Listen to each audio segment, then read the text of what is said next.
Hi guys. We had a little visitor at first. That was Maggie, my dog. Maggie, come here. Say hi to everyone, Maggie. Aww.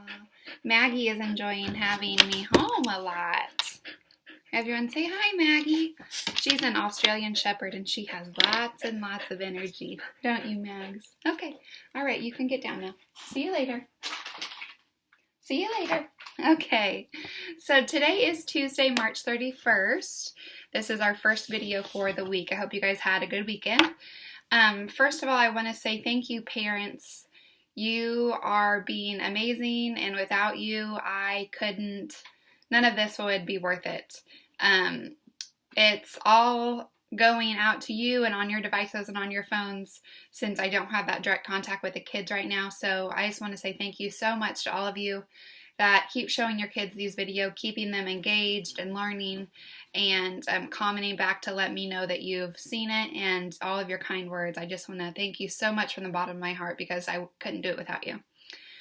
All right, so we're going to go ahead and do our greeting song. We're going to start like right in the middle of the alphabet this time, okay? Friends in our class, friends in our class. There's Ava and there's Opie, there's Ella and Joanne, Varshitha and there's Mila, and then there's Jude. Friends in our class, friends in our class. There's Ruby and there's Dow, there's Matthew and there's Brinley, there's Alex and Rayanch, and then there's Xavier. Friends in our class, friends in our class. There's Allison and Louise, Ariana and Mira, there's Jasper and Oksana, and then there's Hunter. Friends in our class, friends in our class. There's Kepner and there's Clover, there's Colby and there's Joshua, there's Ava and there's Opie, and then there's Miss Beckner. I think I repeated some at the end, but that's okay. It just filled in the song for us. Okay, we're going to start today by doing some sight words. So I hope that you guys are using your sight words that are in the middle of your folder to write once in a while, and that you're still reading and practicing so that you can be in the 100 club when we come back, okay? This is the last word that we learned. This is the word into. I-N-T-O, into. And the motion for this is the fox went into his burrow. This is the word into. We're going to learn a new one today, and that is the word time. Time. Try and say that word, time. All right, let's get our fingers ready to skywrite this new word. Ready? Go. T-I-M-E. Time. Now you try it without me. Go. T-I-M-E. Time. One more time. You can close your eyes on this one if you'd like. Go. T-I-M-E. Time. The motion for this one, we're going to put our finger around an imaginary clock. We're going to go tick, tick, tick, tick, tick, tick, tick, tick, tick, tick, tick, tick, and we're going to pretend like we're a clock, like it's time. You tell time from a clock, okay? And the sentence is going to be, it is time for school. It's time for school. So you can go tick, tick, tick, tick, tick. It's time for school. Okay? Again, we spell time. T-I-M-E, time. Okay? So I'm going to mix up some of our other words and quiz you to see if you remember. This is the word would. Make. Him. How. There. They are painting their house. Will. Will. Up. Other. About. What is this book about? Out. Many. These. So, some, into, time. This is the new one, time. I would like for you to write this 3 times on a piece of paper. 3 times, write the word time. And if you really want to challenge yourself, you can try and write the sentence. It is time for school. That's 5 words. It is time for school. Don't forget to put a period or an exclamation point at the end, okay? All right, nice job on those sight words. Keep practicing at home. Next, I'm going to read you this book called Gregory the Terrible Eater. Gregory the Terrible Eater. It looks like this might be Gregory. By Mitchell Sharmat, illustrated by Jose Aguero and Ariane Dewey.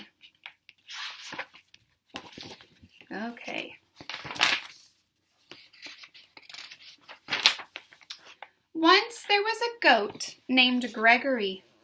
Gregory liked to jump from rock to rock, kick his legs into the air, and butt his head against the wall. I'm an average goat, said Gregory. But Gregory was not an average goat. Gregory was a terrible eater. Every time he sat down to eat with his mother and father, he knew he was in for trouble.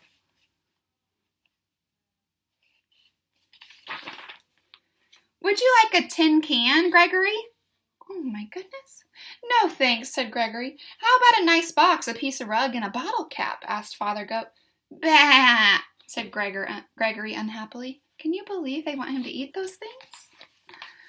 Well, I think this is a meal fit for a goat, said Mother Goat as she chewed on an old shoe. It certainly is, said Father Goat as he ate a shirt, buttons and all. I don't know why you're such a fussy eater, Gregory. Oh, I don't know if I'd want to eat those things either. I'm not fussy, said Gregory. I just want fruits and vegetables and eggs, fish, bread, and butter. Good stuff like that. That sounds better to me. Mother Goat stopped eating the shoe. Now, what kind of food is that, Gregory? It's what I like, said Gregory. It's revolting, said Father Goat. He wiped his mouth with his napkin. So the way I said revolting should give you a clue to what it means. It means not good. After Gregory was excused from the table, Father Goat said, Gregory is such a terrible eater. I wonder what's wrong with him, said Mother Goat. Mother and Father Goat ate their evening newspaper in silence. Look what he's dreaming of. These are little bubbles to show us that he's dreaming or thinking of these things. The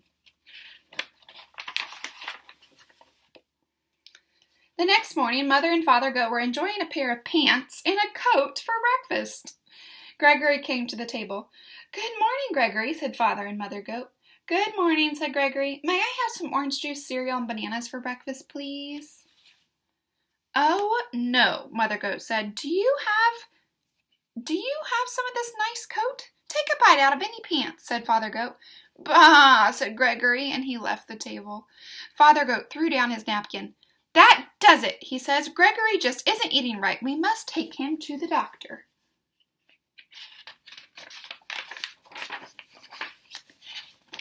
Father and Mother Goat took Gregory to the doctor. Dr. Ram was munching on a few pieces of cardboard.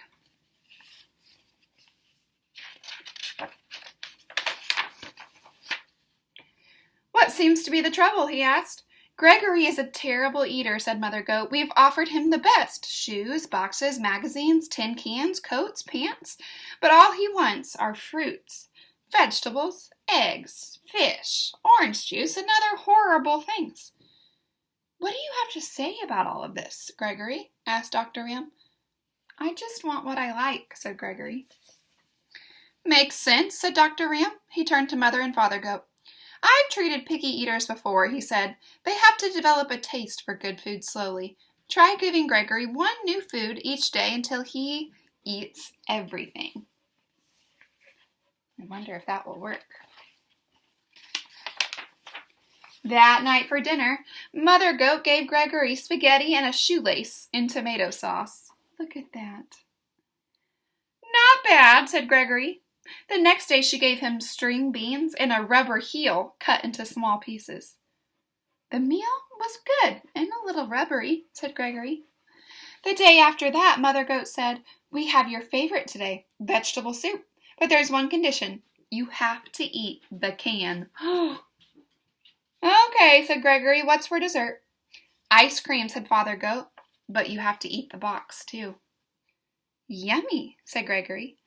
I'm so proud of you, said Father Goat. You're beginning to eat like a goat.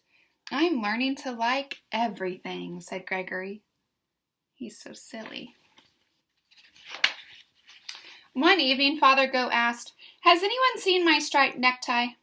Not since breakfast this morning, said Mother Goat. Come to think of it, I haven't seen my sewing basket today. I left it in the living room after supper last night.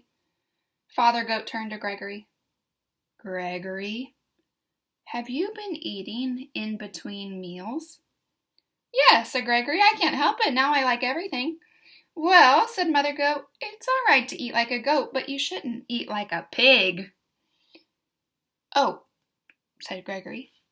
After Gregory went to bed, Mother Goat said, I'm afraid Gregory will eat my clothes hamper. Yes, and then my toolkit will be next, said Father Goat. He's eating too much. We'll have to do something about it. The next evening, just before supper, Mother and Father Goat went to town to the dump. The dump is where everyone puts their trash at. They brought home 8 flat tires, a 3-foot piece of barber pole, a broken violin, and half of a car. They piled everything in front of Gregory's sandbox. When Gregory came home for supper, he said, What's all that stuff in the yard? Your supper, said Father Goat. It all looks good, said Gregory.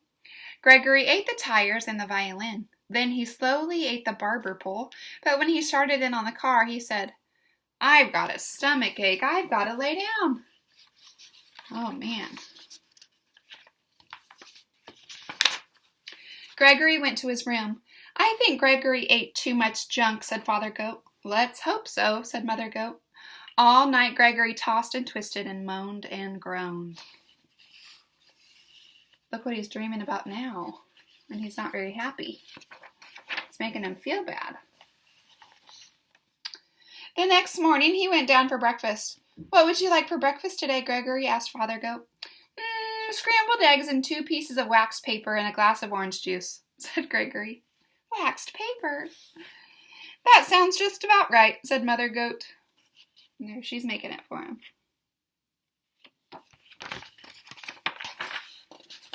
And it was. Oh my goodness. What a silly, silly book. Goats are known, this is the cover, goats are known to eat junk and trash, even though it's not good for them. Isn't that a silly book? Gregory the Terrible Eater. So, excuse me. I want you to tell your parent, do you think that that was a fiction book? That means everything was not true. Or do you think it was a nonfiction book? That means that there were no things in there that were made up. You try and tell someone whatever you thought. Okay, we're going to move on to a little bit of math. This week, one of our standards is talking about measuring things. We've done this in class before, where we've used Unifix cubes to measure pictures or to measure different things around the class. We've used our hands to see how tall a cabinet was, things like that. So you can measure lots of things. You can measure weight or how heavy something is when you go to the doctor. You step on the scale and the doctor measures your weight. You can measure the temperature, how hot or cold it is outside. You can also measure distance, how far away something is. And you can measure how tall or long something is. And that's what we're going to focus on today, is measuring the height or the length, how tall or long something is. So today I would like for you to get a piece of paper and a writing utensil. I would use a pencil, and have an adult help you trace your foot. Now, you're not going to go in between your toes and trace it like that. Just have a shoe on and trace out your foot. So once you've traced out your foot, I want you to cut it out. And then that's going to be your measuring tool, okay? So long time ago, before there were actual units of measurement, before we had rulers and tape measures, people used to measure things with their feet. So we're going to pretend that we don't have any of those things, and we're just going to use our foot cut out today, okay? So after you have your cutout of your foot, you are going to walk around your house and you're going to find some things to measure, okay?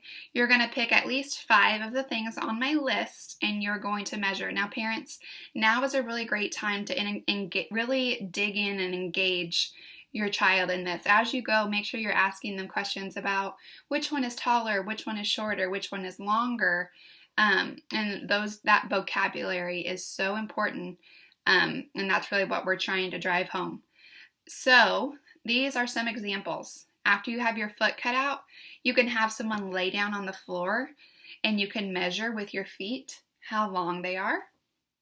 You can measure a couple books and decide which one is taller or longer. You can measure your refrigerator, or you can ask an adult if your oven is turned off and you can measure the oven. Make sure you only do that if you ask an adult. You can also go into your pantry with your parent and see if you can measure some cereal boxes, a box of macaroni and cheese, and see, or a couple cans, and see which one is taller. You could go outside and find a few sticks and see which one is longer. You could measure a cabinet in your kitchen. And if you have a garage, you could even go outside and find a few things in your garage that you wanted to measure. So after you do all of those things, I want you to have a conversation about what was one thing that was really long and one thing that was really short. Okay, so that's your homework, is to do the measuring activity.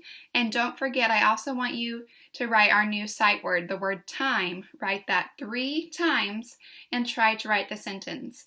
It is time for school. 5 words, okay?